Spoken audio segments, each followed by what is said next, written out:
A stark beauty surrounds me trackside on a subdivision with a character all its own. The endless valley below stretches silently as if unchanged by time. The flow of the land here is dictated by one major player, and one railroad dared to build over its very shoulder. Majestic Mount Shasta created a setting that challenged men to build what was once considered impossible and today is a key link in American economy. I'm here enjoying a first look at Union Pacific's Black Butte Sub, currently looking down at Dry Creek Viaduct.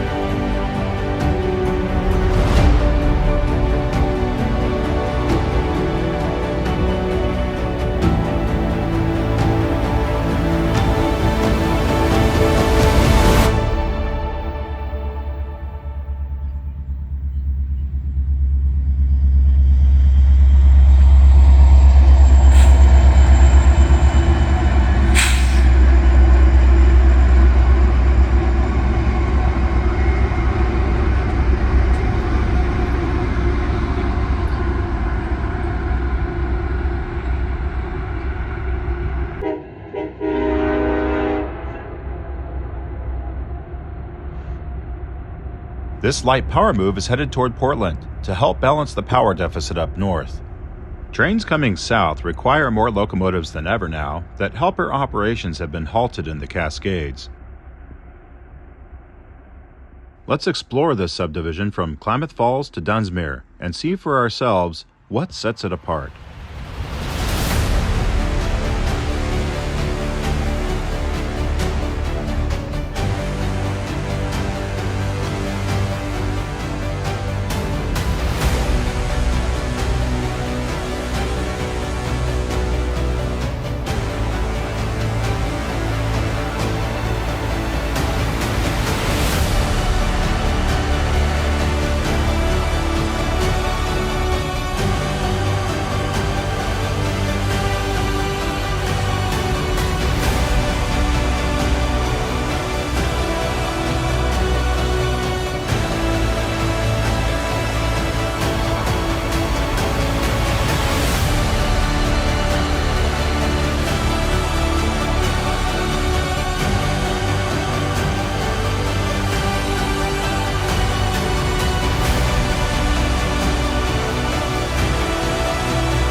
Like racehorses waiting for jockeys, locomotives sit idle side by side waiting for crews.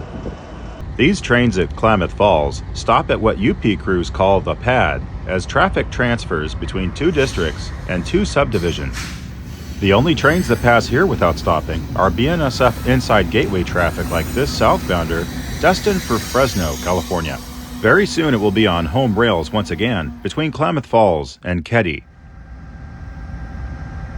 The Coast Starlight, Amtrak trains number 14 and 11 also stop here. On this summer night, several out-of-the-ordinary things are happening. A tardy Amtrak 11 has been put in the hole in a sense for the only train that bears a higher priority than itself, the UPS or ZLCTM. Train number 11 is running about 90 minutes behind schedule due to a bad order engine number 78. In Seattle, the BNSF generously offered one of their locomotives as a replacement.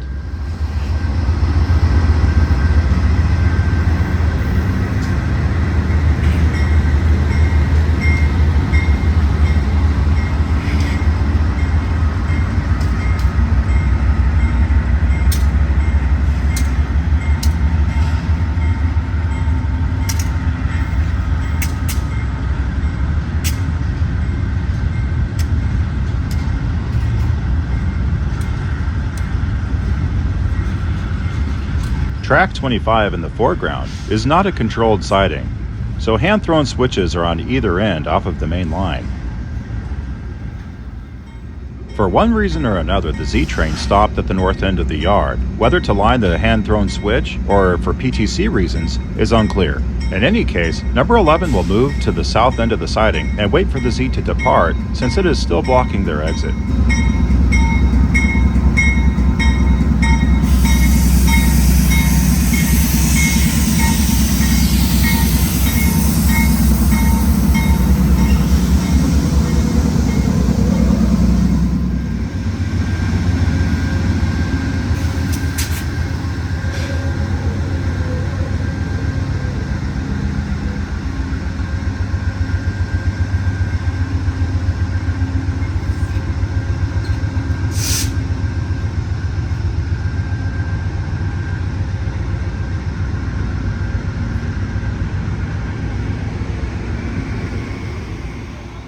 Both Amtraks on the Black Butte Sub are mostly nocturnal affairs, with only summer hours offering some morning views of Shasta to passengers on number 14.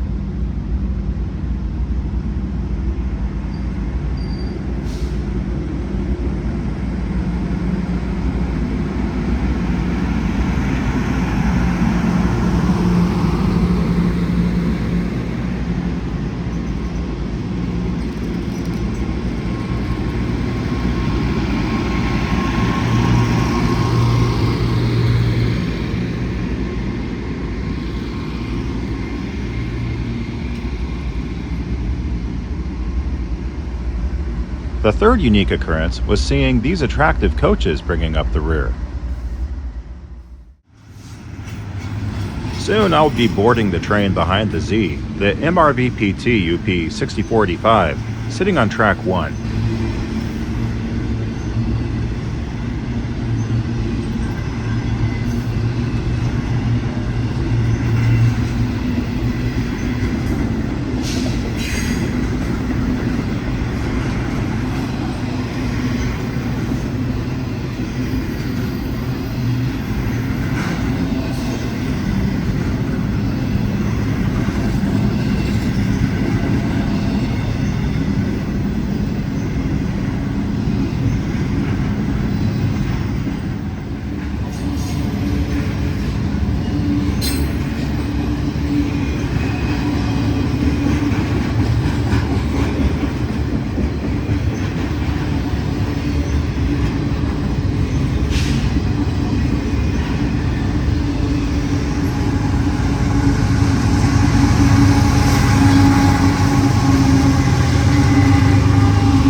In track 1, we see an MRV-EU cutting away light power, leaving room for a pickup it will make.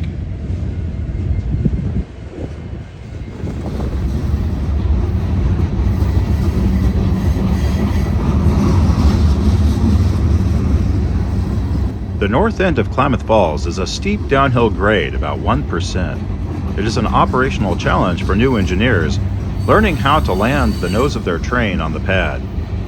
It can be embarrassing and lead to some ribbing from the outbound crew when an overconfident hogger misses the spot, requiring the next crew to hike their gear up to the head end.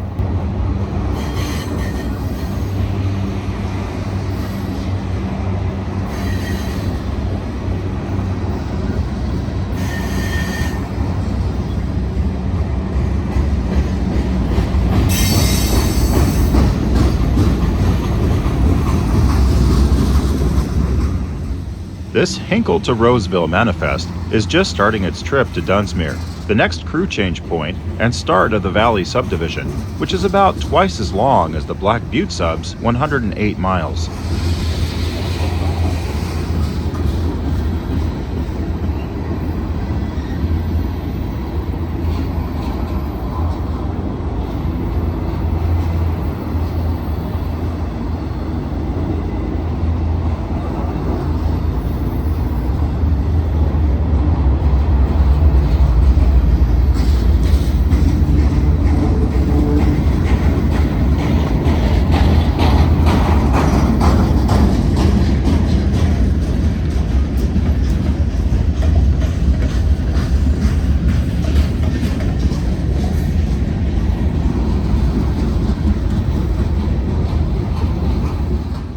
Pickups and setouts on the north end of Klamath Falls Yard are done in tracks 8 and 9.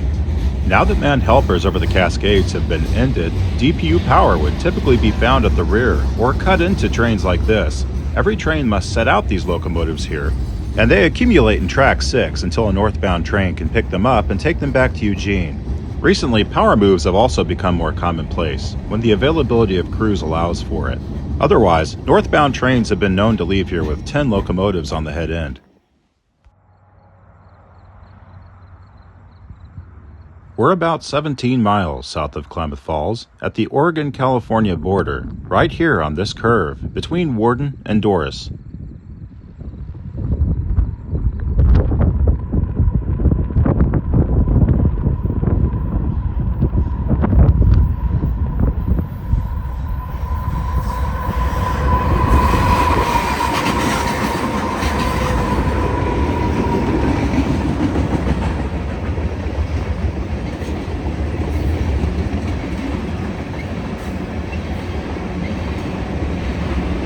Cars 14 through 28 will be set out at Klamath Falls. These are fresh ties for the Black Butte sub, and behind that, BNSF interchange cars, along with 2 T-boxes for a local industry. The rest of the train, as is typical, is made up of Coos Bay, Corp, and PNWR interchange cars. The remaining cars are destined for local Eugene industries.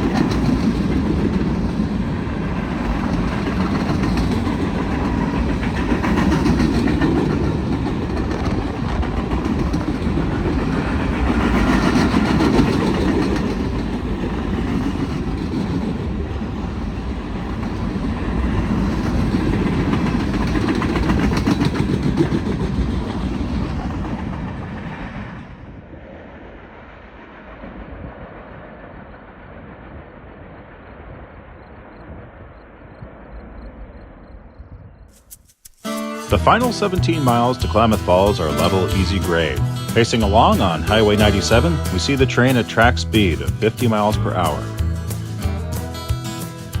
Tunnel 17's north portal is seen here, cutting through a hill separating us from the small town of Doris, where a 5,439-foot siding provides the first meeting place over a mile long south of Klamath Falls.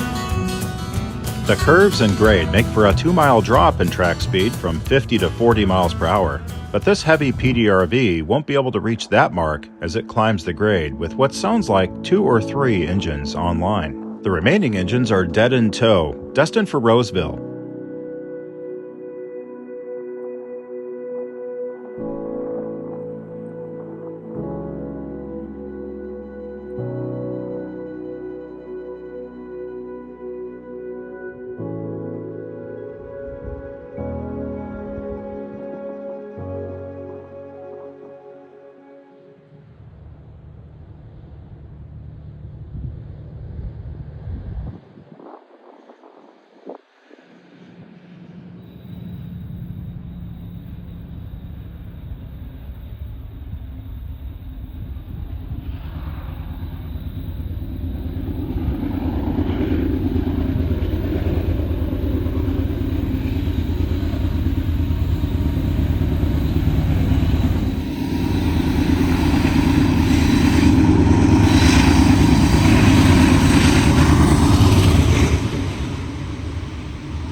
Surprisingly, tracks enter only 2 tunnels on the entire subdivision, both of them here between Warden and Doris.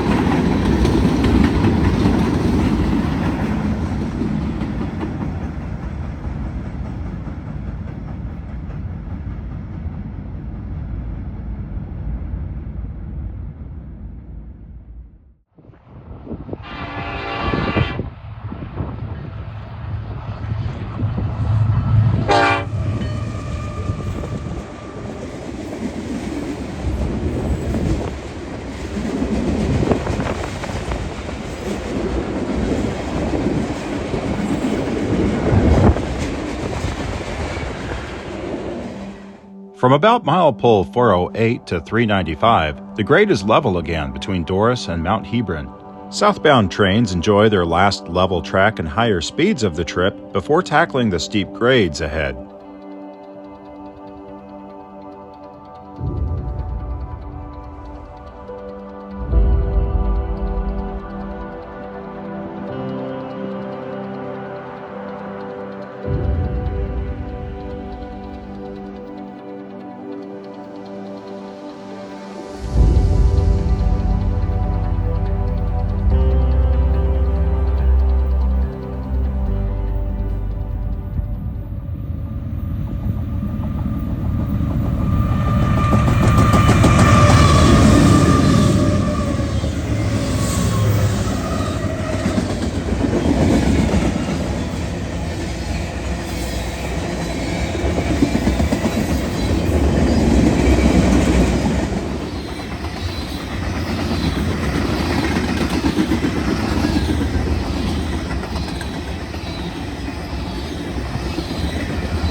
It's 7 a.m. at McDowell.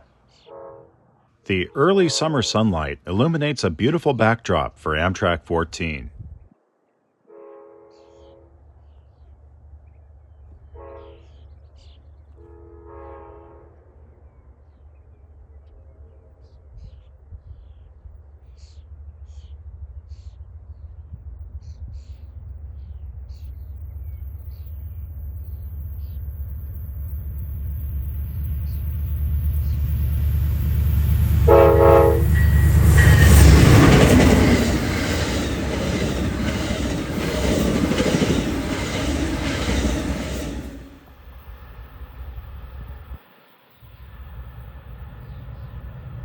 Track speed here for Amtrak is 79 miles per hour, and soon enough it'll be in Klamath Falls.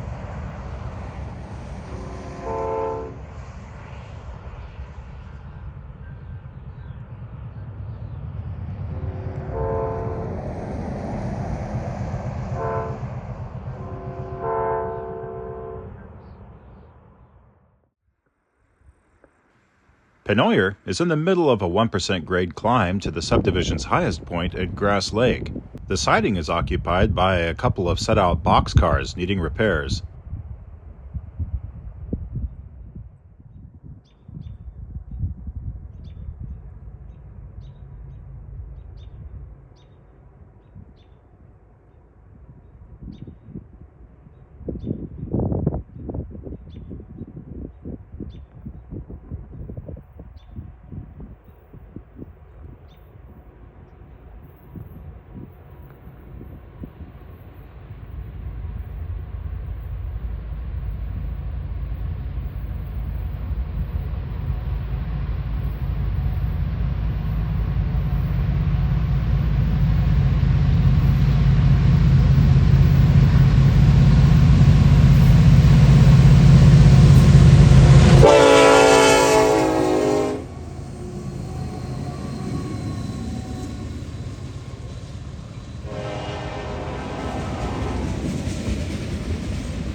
These interesting yellow gondolas are unique maintenance of way cars, full of recently replaced railroad ties from the subdivision.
Some trains like this one climb the grade with ease, cruising north of 30 miles per hour. Others don't fare so well.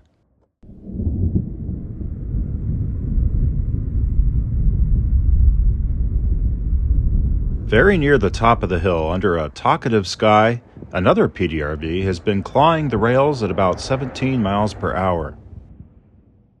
Nearing the mile-high summit, it seems like a good time to show the profile for the subdivision.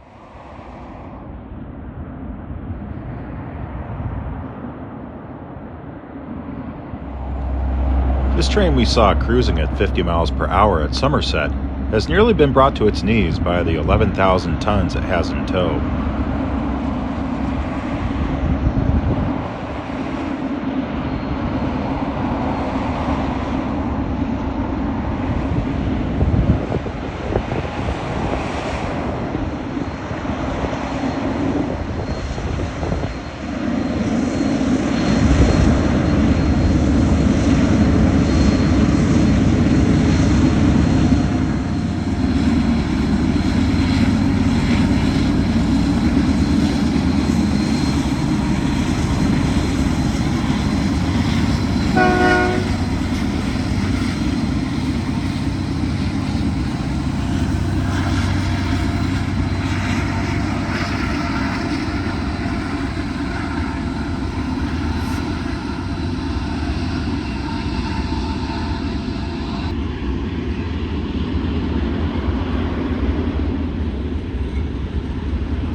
If you're ever at Grass Lake, do better than me and bring some mosquito repellent. Holding still for these shots was probably the biggest challenge of the trip.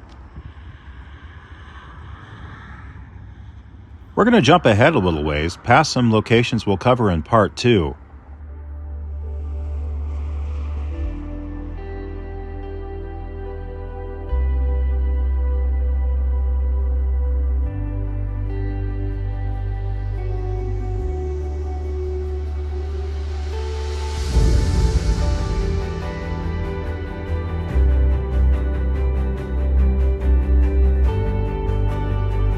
A headlight rounding the distant corner signals the approach of a southbound at Dry Creek Viaduct. The hill our train is currently traversing was literally once a massive flowing wall of lava directly from the side of Mount Shasta.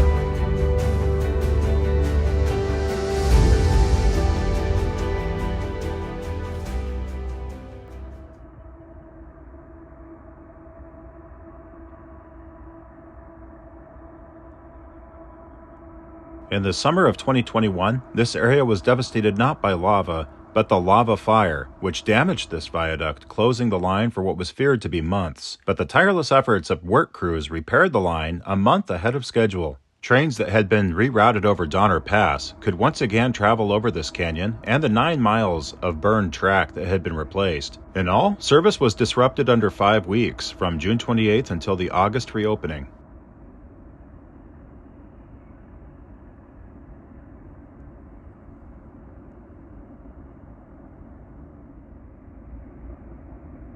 The intermodal Brooklyn to Los Angeles brings some UPS and FedEx goods south, but still doesn't rise to the priority level of its northbound counterpart, the ZLCTM.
Though fire and lava created the picture here, at Hotlam, you sense Mount Shasta staring down at you through a deceptive veil of ice and snow.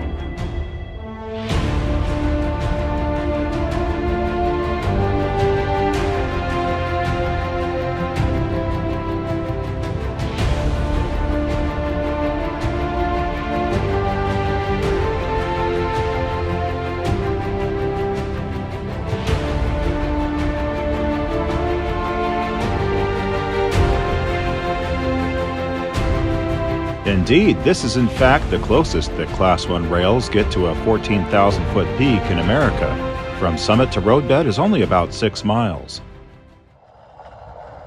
Hotlam, named after a glacier on the slopes of Mount Shasta, is 5,065 feet in length.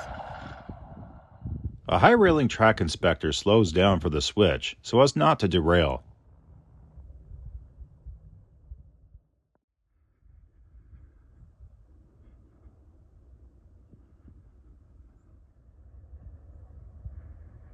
The scenery dominates a short HKRV, which eventually can be seen all in one frame.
Like a child clinging to its parent's side, Black Butte rises from the flanks of Mount Shasta, a dominating volcanic vent itself.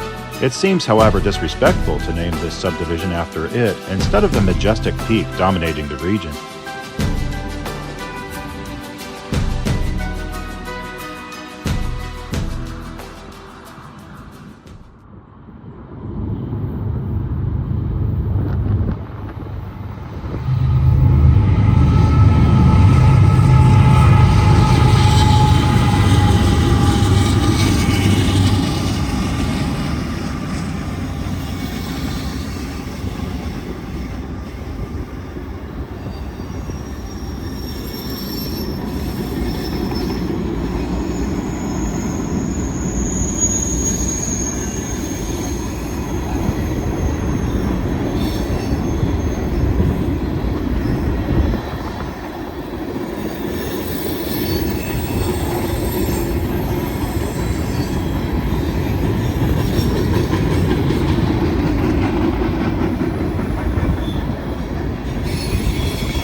Between Weed, Mount Shasta, and Dunsmuir, about 8,000 people live in the area, but Mount Shasta is the largest population with 3,165 people.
On the north part of town sits a quiet track connecting to the main line, all but dead entirely.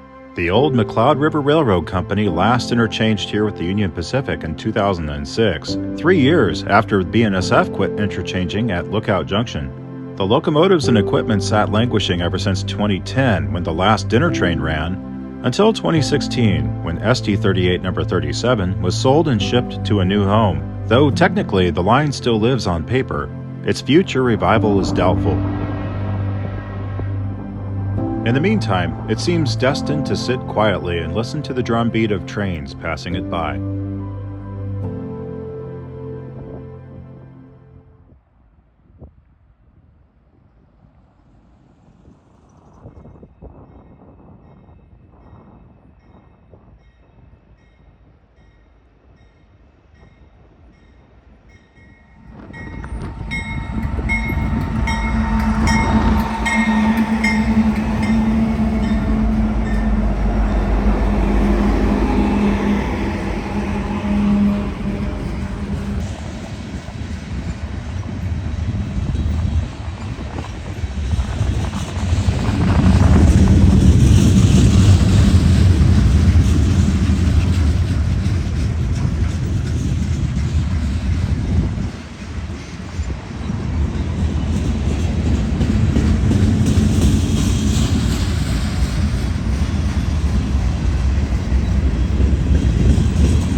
This concludes Part 1 of Crossing Shasta.